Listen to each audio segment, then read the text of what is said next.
I'm Niall Paterson. Welcome to the Sky News Daily. The news just in: Joe Biden is out. The US president has not so much fallen on his sword as he's been gently guided onto it, and will no longer be the Democratic candidate facing Donald Trump come November. Instead, he's announced his support for his Vice President, Kamala Harris. Later, we will look at the polls. Was it simply the numbers that did for Joe Biden? But we begin with our US correspondent, Martha Kelner. Martha, what was the tipping point for Joe Biden? I mean, it wasn't that long ago that he was saying he was the only one who could beat Donald Trump. Yeah, he's had this entrenched position, hasn't he, Neil, for the past sort of 3 weeks, really, since that debate. He said, nothing's changed. I still believe I'm the man to beat Donald Trump.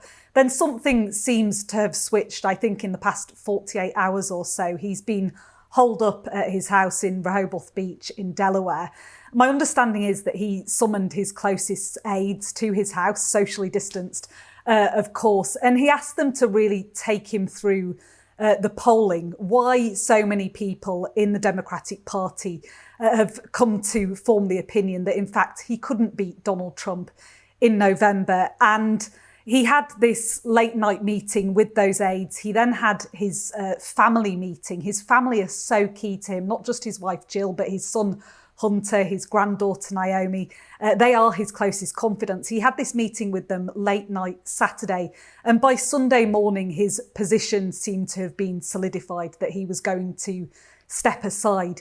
He only gave his staff, interestingly, 1 minute warning before he issued this post on X that said he was going to be stepping aside. It was then another half an hour or so before he officially endorsed Kamala Harris. So I think he has obviously had this change in heart over the past 48 hours. But really, I think his position has been untenable for 3 weeks now, since that disastrous debate. Just exactly that. I mean, I was going to suggest, some of the surprise being expressed by commentators stateside has taken me by surprise. I've been of the mind privately that this has perhaps been an inevitability, in fact, ever since that debate performance, and indeed the negative impact that had on his polling. Yeah, I think that's absolutely right, Neil. I think 50 odd million people were watching that debate on primetime television in America. They could not unsee or unhear what they saw and heard that night. And that was a man who looked incredibly frail, who couldn't reach the end of his sentences, who couldn't effectively challenge some of the mistruths that Donald Trump was spewing, which he will continue to spew through this presidential campaign.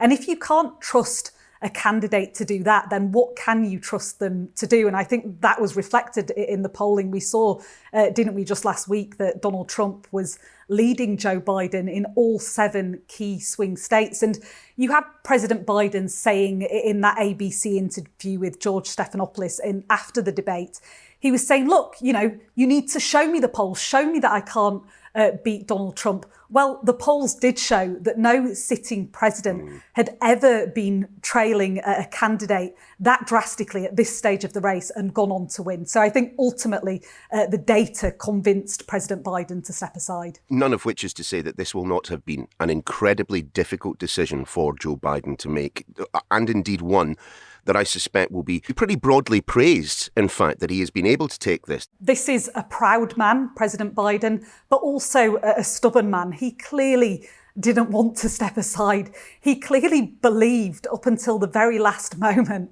that he was the person to beat Donald Trump. He is a man who has gone through an awful lot of hardship and tragedy in his life. This will clearly not have been the most difficult decision that he's ever taken. He is a man who has lost 2 children in awfully tragic circumstances. I thought what was quite striking, I was reading Times magazine and they'd written a political obit to President Biden. They wrote, it took nearly half a century for Joe Biden to rise to the pinnacle of American politics, an ascent haunted by tragedy and capped by triumph. The fall, in comparison, they wrote, felt brutally fast. And that is so true. 3 weeks ago, yes, there were concerns about President Biden's mental wellness. There was concerns about his fitness and his vigour. No one really honestly thought that, he would have to step aside and make way for Kamala Harris or someone else. This has happened awfully quickly, and it's been accompanied by this sudden surge of momentum for Donald Trump, both with his recovery from this assassination attempt, this incredibly jubilant Republican National Convention. That must have really hurt President Biden, but I think this is a way to rescue his political legacy, because if he does now stand aside and then whoever takes his place leads the Democrats to a victory over Donald Trump, now what a legacy that will be for him to have stepped aside to allow that to happen. We've mentioned him a few times. We should probably dwell on his reaction to events. What's Donald Trump been saying about it all? I think Donald Trump's reaction was what you would expect. He said, President Biden was never fit to be the candidate, was never fit to be president. He was, trashing his political reputation. I think what has been interesting is just how quickly the Republican Party has pivoted its attacks from President Biden to Kamala Harris. They clearly think that she is going to be the nominee. President Trump also said that if he does debate Kamala Harris, he wants it to take place on the notoriously right-leaning, of course, Fox News. There is a debate set for later in the summer on ABC News. Well, President Trump says he wants that debate, if it does happen, against Kamala Harris or someone else, to take place on Fox News. It appears that he may be scared of going head-to-head if it is against Kamala Harris. She is a prosecutor. She is probably more of an adept debater than President Biden. So I think it will be interesting to see just how much they focus now on Kamala Harris if she is to be the nominee. Just on that point, what is the process that now takes place, despite the fact that Joe Biden has stepped aside, despite the fact that Joe Biden has offered his support for Kamala Harris? She still has to secure the nomination. Yes, she does, and it's a complicated process, and it's not entirely clear because this is truly uncharted territory. I know we say that often, but this really is uncharted territory. A presidential candidate has never dropped out at this stage before, and so there isn't really an awful lot of guidance on what happens next. So President Biden had already been appointed, in effect, the nominee. He had won the majority of delegates, but crucially, he hadn't been confirmed as the Democratic Party's nominee. That happens at the Democratic National Convention, which is scheduled to take place in Chicago in August. So the Democratic Party now have two options before that national convention. They either have to unite around one candidate, which offers them this appearance of unity, or they can have an open convention where a number of different candidates throw their hat into the ring. But that could be an incredibly messy affair with backroom scheming and negotiations. That doesn't look particularly good to an electorate a couple of months out from an election. I suppose, though, in US politics, as much as anything else, money talks. And whilst Kamala Harris will be bound, absolutely certain, to receive a bounce in the polls as a result of President Biden's decision, there will also be money, plenty of it, now flowing into Democratic coffers. Yeah, and I think that's why logistically Kamala Harris makes a lot of sense for the Democratic Party. She already has the Biden-Harris infrastructure around her. She can immediately inherit that war chest of donations to the Biden-Harris campaign. It's currently around $96 million. Wow. There's also suddenly, just in the wake of her announcing her nomination in the past few hours, there's been $46 million raised for the Harris campaign. I think it's very clear, whatever happens now, that there's a real energy in the Democratic Party, not just because President Biden stepped aside, but also because Kamala Harris has been so quick, so fulsome in entering this race. And she's really trying to now assert her control over this party. She's been on the phone this afternoon to those Democratic Party donors, to Democratic Party leaders in Congress and in state houses. She wants it to be known that she wants to be the candidate, that she wants to earn their support. And I think that's key as well. She doesn't want to be seen to have been just handed this by President Biden. She wants to be seen to have won this nomination, to be the rightful Democratic Party nominee. What I find fascinating at the moment, Martha, is just the speculation, the looking at US politics from this side of the Atlantic and just imagining what the Kamala Harris campaign will be a woman running against Donald Trump, a woman of colour running against Donald Trump, of course, in the aftermath of that decision by the Supreme Court when it comes to abortion, Roe v. Wade.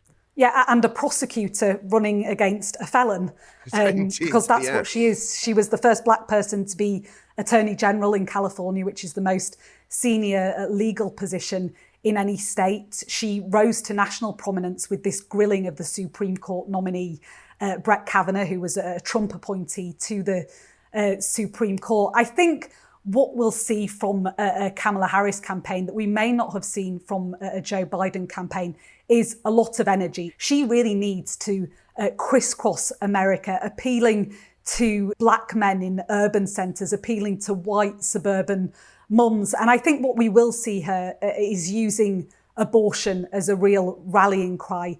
Since the overturn of Roe versus Wade, which gave women the constitutional right to choose, Kamala Harris has been front and centre of the Democrats campaigning on this issue. She's just been on a reproductive rights freedom tour across America. And we've seen that concerns around abortion access have brought women to the polls. We saw that in the 2022 midterm elections. I think she will really focus on trying to bring more women to the polls in key swing states. And that's definitely something that the Democratic Party can capitalise on. None of which is to say that Kamala Harris doesn't have, in the eyes of the US electorate, plenty of perceived failings. I mean, her time as vice president, as Veep, she's not exactly set the heather alight. She wasn't enjoying fantastic approval ratings when she was in that job. And there was that phrase that she constantly repeats, "I can imagine what will be, unburdened by what was," which sounds like nothing more than an inspirational poster with a cat hanging off a washing line. I mean, she's going to be praised from the rooftops by the Democratic base, but we shouldn't forget the fact that, do you know what, as a politician, you know, she is dwarfed by Joe Biden. Yeah, and I think people find her to be a little bit of a political lightweight at times. I think there's also the issue, and you touched upon it there, that she is number two in an administration that is doing very, very badly in the polls. She has not been seen widely as a hugely successful vice president. And in many ways, to many people in America, President Biden's inflation is interchangeable with Kamala Harris's inflation. She is not a politician who has really been seen as having risen to the occasion. And so she has to flip that narrative round. She has to have a very, very successful next three and a bit months, 107 days out from the election. She really has to convince people that she is a political heavyweight. And I think one way she can do that is securing a debate against Donald Trump, because actually, I think she would do better than Joe Biden. I know it's a very, very low bar, but I think she would do better than Joe Biden against Donald Trump. Martha, thank you. Stay where you are. When we return, we'll look more closely at the polling, which perhaps sealed Joe Biden's fate. Back soon. Welcome back. The polls had been pretty negative for Joe Biden for quite some time, but that televised debate in which he looked slow, confused, even completely absent at times, well, that certainly focused minds on whether he had the capacity for the job and provided Donald Trump with just the sort of ammunition he loves to deploy. Friend of the podcast and director of posters, JL Partners, Scarlett Maguire is back. Scarlett, was it the polls that did for Joe Biden? I mean, did Democrats just look at him and realise this isn't a guy who can beat Donald Trump? We spoke after the debate, and I think it was looking quite clear then that Biden was in some pretty hot water. One thing I will caveat all of this, actually, and this is an important caveat to this discussion, is that the margins in the US are so much tighter. They're so much tighter than what we're used to in UK elections. Certainly, for example, last time it was decided by 140,000 votes, so across just 7 states. So we really, really are talking very fine margins. And so even when we're talking about Biden, who was on the back foot with Donald Trump and had been for some time, we're still talking about a race where I think there was probably more in it than, say, looking at betting odds, for example, might suggest. Although I think that's set in the general context of the Democrats were not expecting to be on the back foot. The Democrats were expecting after 2020, certainly after the 2022 midterms, that Joe Biden would be in a very good position to beat Donald Trump. And over the last year, the trajectory had been heading just the other way. and Trump had been doing very well, and Biden had been languishing, and especially his personal approval ratings were looking pretty ghastly. So is just a change in the name on the ticket enough to stop the rot? I mean, we should expect Kamala Harris to get a bump, shouldn't we? Just as a result of all the attention. There has been polling done that looks at how Harris would fare against Trump now. All of that polling that had been done had shown that actually there wouldn't be that much benefit to switching out Biden. If anything, things might be slightly worse. But generally speaking, you'd be looking at something in the same ballpark. I think, though, that the Democrats were basically getting to a position where they were willing to roll the dice. There's an uncertainty that comes with putting a new candidate at the top of the ticket.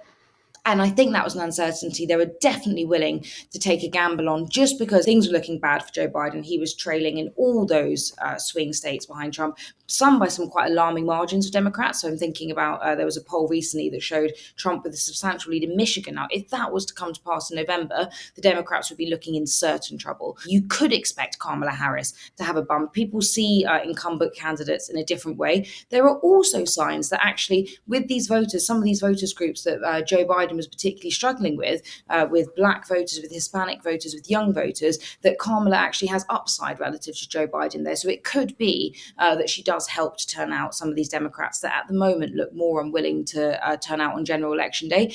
All of this, though, again, we just don't know yet. And actually, I think we won't get a good sense of this for some while to come. We also actually, of course, don't know that it definitely will be Kamala. Obviously, Biden has endorsed her, but we don't even know that.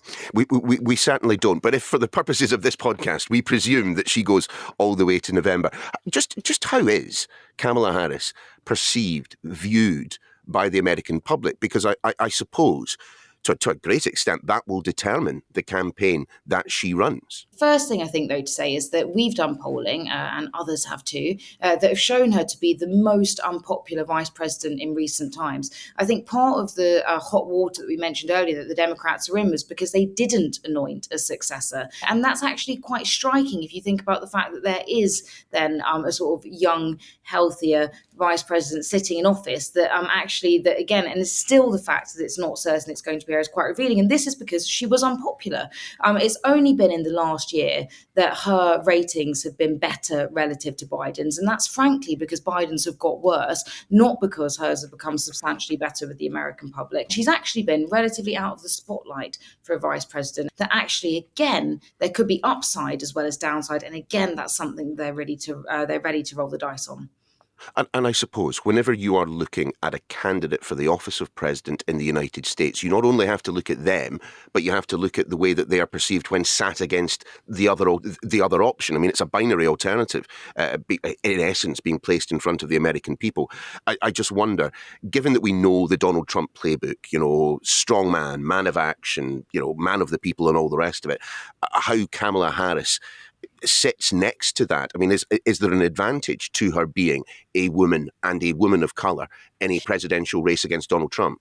Well, she certainly thinks she is. We can get a sense of this because we saw how she ran her last bid actually to become president, which was unsuccessful and actually failed quite early doors. But there are some campaign videos from there where she's setting herself up as being the anti-Trump, the sort of everything you've just said, that everything that's the antithesis to Trump. Now, don't know whether that will be a stark enough contrast. I do think, though, that if you're a Republican right now, I still think you would much rather Biden was in the race. And that means that they will be, I think, struggling to just exactly how to land their attacks against Harris. They'll be trying to tie her to Biden and to his agenda. But again, they won't be able to lay the same personal attacks. And I think that does take a certain advantage away from them in the race. We'll see how that comes to pass. And it may well be that she is an advantage on that front. So I suspect, just like me, you will be fascinated to hear, if indeed Kamala Harris secures the Democratic nomination, who her running mate will be. Now, we don't need to go through the runners and riders, but I suppose, thematically, the choice is incredibly important when it comes to the campaign that the Harris team decide to run. The choice will be very important. I think it will sort of take on outsized importance again because of the sort of instability that surrounded this process. I would say, though, that all the runners and riders so far, what strikes me when we do focus groups with Democrat voters, for example, is again this sort of relative unknownness of any actually leading Democrat figure that even me and you might think might be household names, still haven't had the sort of cut through with the American public, which means there is no, if you think about what Joe Biden was to Barack Obama's ticket, there is no real equivalent, I think, in this of that incredibly safe, incredibly established safe pair of hands, which might be what you think might be ideal to go for, given the sort of instability that surrounded this process so far. But let's see and let's wait and see what happens. Scarlett, thank you.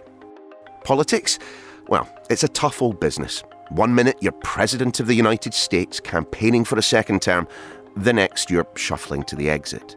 Many will see the debate as the tipping point, but in truth, the writing has been on the wall, the ceiling, and every other available flat surface for longer than that. There have been concerns about a second Biden term from the beginning of his first. And if Kamala Harris isn't successful come November, well, plenty of Democrats will ask, couldn't, shouldn't we have done this a whole lot sooner? That's your lot for this edition of The Daily. We'll be back again soon.